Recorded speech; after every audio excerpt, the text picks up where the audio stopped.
Olá a todos, paz do Senhor. Hoje, sem demora, sem rodeios, nós vamos falar de um assunto que muita gente tem dúvida. Corpo, alma e espírito.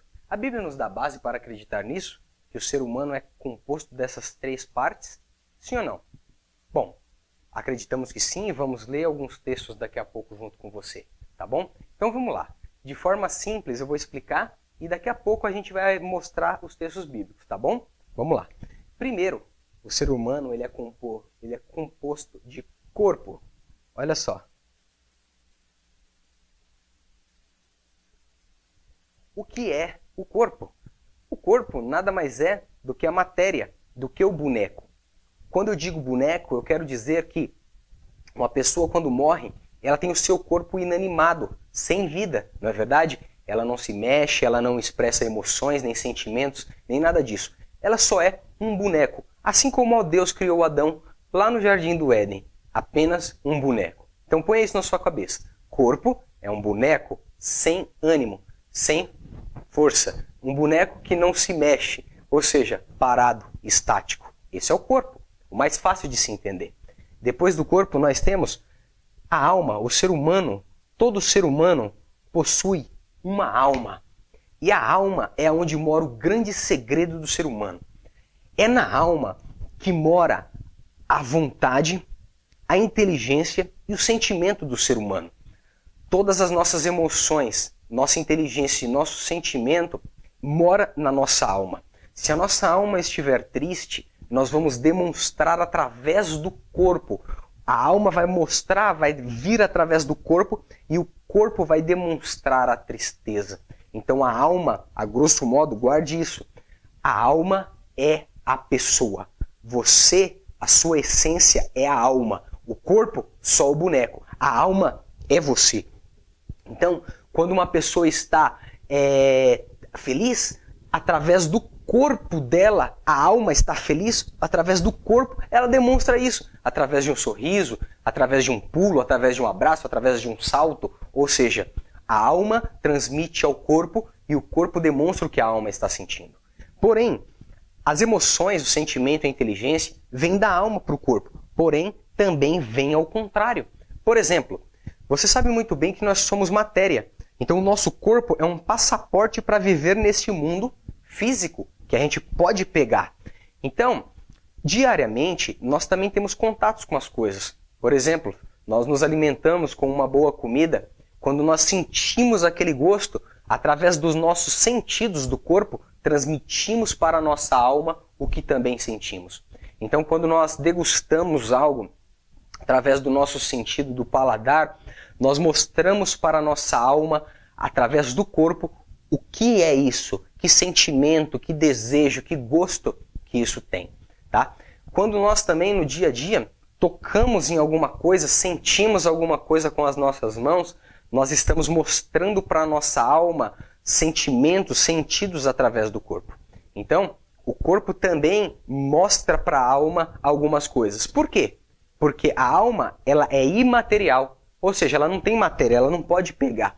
Então, o corpo mostra para ela o que está acontecendo nesse mundo físico. Bom, quando olhamos para alguma coisa, também estamos transmitindo através da nossa visão informações para a nossa alma, não é? E não é à toa que muitos dizem que os olhos são a janela da alma. De certa forma, até sim, mas não é o que vamos falar hoje. É na alma, então, aguarde essa palavra, recapitulando aqui. É na alma que está a nossa vontade, está a nossa inteligência, tá? E é também na alma que está os nossos sentimentos.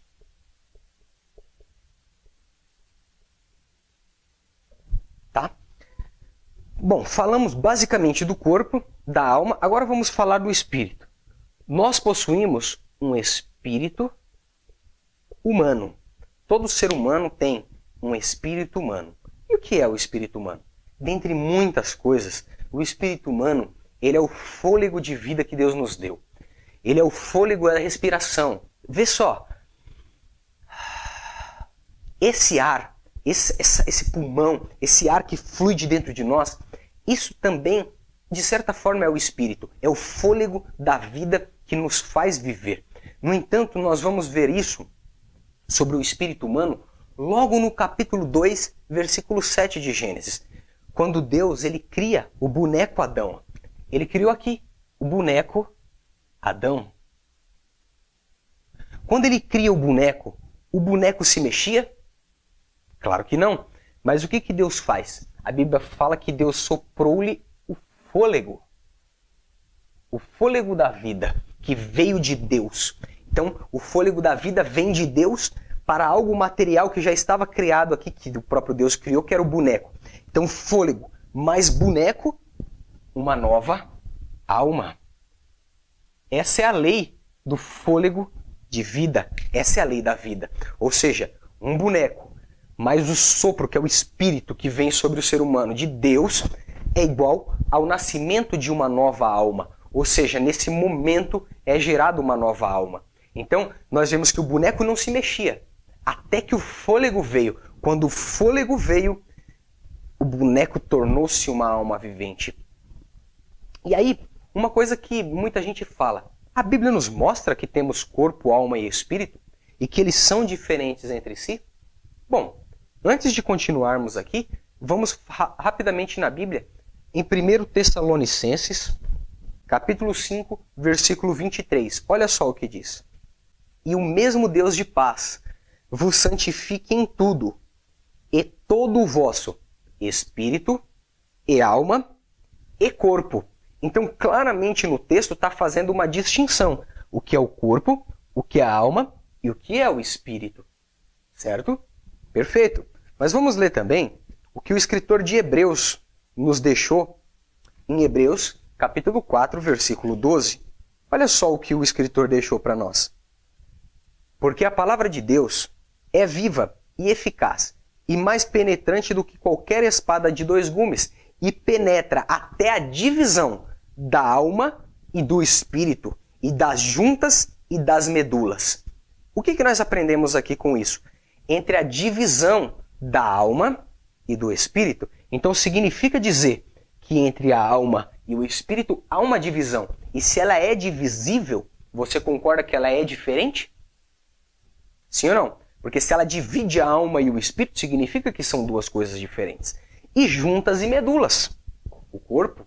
Então, mas a palavra de Deus consegue separar tudo isso. Embora você e eu não. Nós olhamos para nós e vemos somente um. Mas a palavra de Deus, ela pode discernir tudo isso. Certo? Sim. E eu vou mostrar para você rapidamente por que os nossos sentimentos, a nossa inteligência e a nossa vontade está na alma. É muito simples. Eu vou dar um exemplo do próprio Cristo. Que o Cristo, como homem, é claro que ele tinha alma. E é o que ele disse no capítulo 26 de Mateus, versículo 38. Olha só o que ele fala. Então lhes disse, a minha alma está cheia de tristeza até a morte. Tristeza não é um sentimento que está na alma. Mas vamos lá. Nós falamos da divisão entre a alma e o espírito. E o corpo? A divisão entre o corpo e a alma. Vamos ver isso? Abre aí também em Mateus capítulo 10. Mateus capítulo 10, versículo 28. Olha só o que diz. E não temais os que matam o corpo e não podem matar a alma. Então aqui é claro, está muito claro para nós que a alma é diferente do corpo, porque eles matam o corpo, mas e a alma? A alma não morre. Então nós sabemos que o corpo é uma coisa, a alma é outra coisa e o espírito humano é outra coisa. Tá? O que mais? Nós, quando vivemos na Terra, hoje, nós estamos aqui com um propósito principal. Definir o nosso destino final, a nossa vida eterna. E a nossa vida eterna, nós aprendemos que ela tem dois caminhos, como dizem por aí. Céu ou inferno. E numa divisão até melhor para nós, que estudamos a Bíblia, Hades, lugar de tormento, seio de Abraão, paraíso. Então nós temos que decidir o que nós devemos fazer. Então a alma, que é você de verdade, ela está pendente para o corpo e para o espírito. O que nós estamos fazendo com a nossa alma? Estamos deixando o corpo dominar as coisas do mundo que nós pegamos com as nossas mãos, com os nossos olhos, com os nossos ouvidos, dominar a nossa alma? Então nós estamos pendentes para baixo, certo? Porque o corpo é matéria, é coisa de baixo. O espírito, lembra que eu falei que ele vem de Deus? Ele é coisa de cima. Então é aqui no espírito que Deus fala conosco através do Espírito Santo. Sim, peraí que você já vai entender melhor. Então nós temos que decidir entre o de baixo e o de cima. Por quê? É no espírito humano que o Espírito Santo vem habitar no novo nascimento. Ou seja, quando aceitamos Jesus de todo o nosso coração, de todo o nosso entendimento, de todo o nosso ser, quando nós confessamos Jesus como Salvador da nossa alma, a Bíblia diz que nós nascemos de novo. João capítulo 3, mas não é o tema de hoje. Mas Romanos, vamos ler. Romanos capítulo 8, versículo 16, diz algo interessante sobre o Espírito Santo em nós. Olha só o que ele diz. Romanos 8, 16, diz assim, ó, o mesmo Espírito, Espírito aqui está com E maiúsculo, ou seja, o mesmo Espírito Santo testifica em nosso espírito, com E minúsculo, espírito humano, que somos filhos de Deus. Então o Espírito Santo, ele atua em nós aqui, no nosso espírito humano. Então ele vem habitar aqui. Vamos ler melhor. Ó. O mesmo Espírito Santo testifica em nosso espírito humano que nós somos filhos de Deus. Então, o espírito humano, quando nós aceitamos Jesus e nascemos de novo, ele agora tem o Espírito Santo. E quando o espírito humano recebe o Espírito Santo, muitas coisas acontecem. Mas isso é tema para outro dia. Então, através do Espírito Santo em nosso espírito humano, a nossa alma pende para cima ou para baixo. Por isso nós te perguntamos hoje, e a nossa escolha? E a sua escolha, qual é?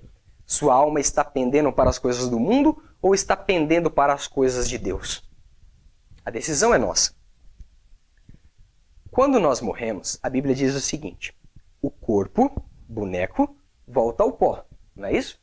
Sim. E a Bíblia fala que o espírito humano volta a Deus, correto? Ótimo. Então se o corpo está na terra, o espírito humano volta para Deus, o que resta? A alma.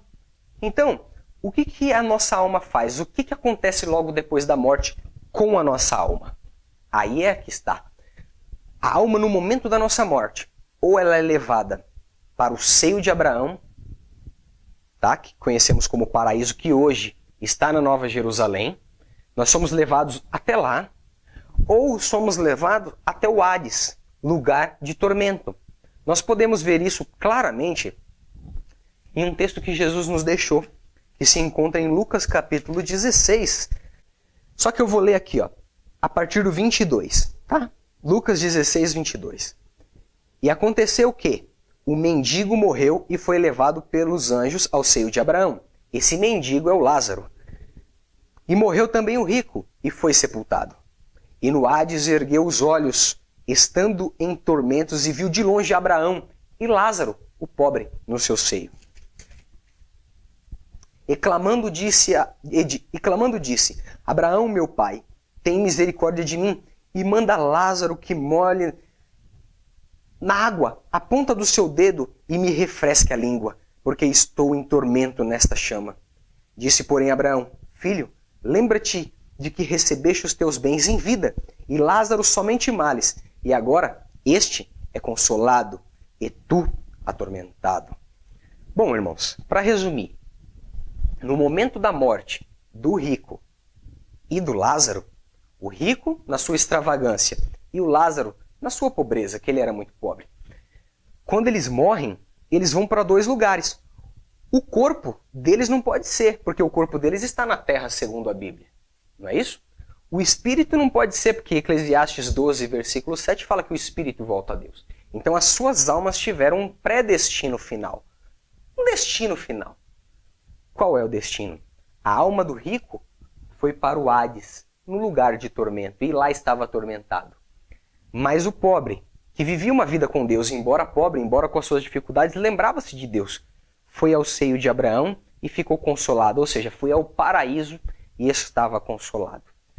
E nessa época, tá? Nessa época, entre eles havia um grande abismo. Ou seja, quando eles morreram, eles decidiram o seu destino final. Conforme o livro de Hebreus 9, 27 nos fala, está ordenado ao homem morrer uma só vez, vindo depois disso o juízo. Ou seja, na morte nós decidimos o nosso caminho eterno, céu ou inferno. Tá? A alma, que é o nosso eu, nós em si que somos a alma, a Bíblia fala que nós temos um período para decidir o que nós queremos, se é o céu ou se é o inferno. E isso está escrito em Isaías, capítulo 61, e Cristo fala isso também no Novo Testamento, tá? Mas eu vou ler para adiantar, somente Isaías capítulo 61, que diz assim, olha, Isaías 61, versículo 1. Jesus proferiu essas palavras lá em Lucas capítulo 4. O Espírito do Senhor Jeová está sobre mim, porque me ungiu para pregar as boas novas aos mansos, enviou-me a restaurar os contritos de coração e proclamar a liberdade aos cativos e a abertura da prisão aos presos. Agora que é o texto. E a pregoar o ano aceitável do Senhor. Ano aceitável? Como assim? Como assim ano aceitável? Sim, Deus tem um ano aceitável que Ele aceita o seu e o meu arrependimento. Existe um ano aceitável que Jesus, que Deus aceita para que nós venhamos nos arrepender dos nossos maus caminhos. Para que a gente venha decidir se a nossa alma prefere as coisas de baixo, do mundo físico que podemos tocar, ou se ela ama mais ainda um destino final espiritual. Sim, e esse ano que está escrito ali vem de uma palavra hebraica. Que palavra hebraica é essa? Isso aqui, essas palavras se lê assim, ó. Essa palavra se lê assim, Shenat, assim, ó. Essa palavrinha Shenat é a palavrinha ano que se encontra ali no texto de Isaías. Shenat, ela significa tanto ano quanto período de vida, intervalo de tempo. Ou seja, o ano aceitável é o período de vida que nós temos para decidir se queremos o céu ou o inferno. É simples assim. Deus nos deu um ano, ou seja, um período de vida para definirmos o nosso destino da nossa alma, tá? Então, quando nós estamos aqui na Terra, devemos decidir. E o que você decide hoje? Você decide que a sua alma vai estar com Deus para sempre? No paraíso? Em coisas inimagináveis que Deus preparou para nós? Ou você não quer isso? Ficou claro então? Corpo, boneco, volta para o pó. Alma tem um destino final, céu ou inferno, para melhorar. Seio de Abraão, paraíso, ou Hades, lugar de tormento. E o espírito volta a Deus. Pronto. De forma simples, corpo, alma e espírito é isso. Ok?